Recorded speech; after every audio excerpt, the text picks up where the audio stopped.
Hello everyone, আসসালামু আলাইকুম। কেমন আছো তোমরা সবাই? খাবার দাবার দেখে ভাবছো কি তোমাদেরকে দাওয়াত দিব? না না না, এগুলো হচ্ছে আজকে আমাদের দুপুরের রান্নার আয়োজন। চলো দেখি আজকে দুপুরে কি কি রান্না করেছি।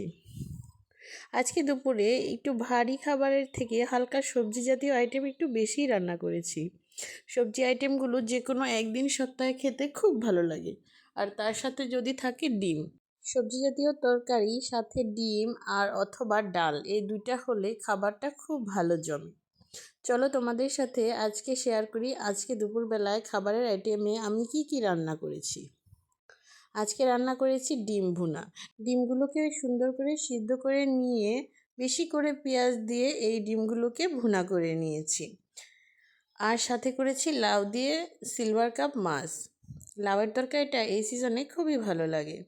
তার সাথে আছে লাউয়ের চোচা ভাজি আর বেগুন ভাজা। আজকের ছোট্ট ভিডিও এই পর্যন্তই, দেখা হচ্ছে নেক্সট ভিডিওতে। Thanks for watching my video. আল্লাহ হাফেজ।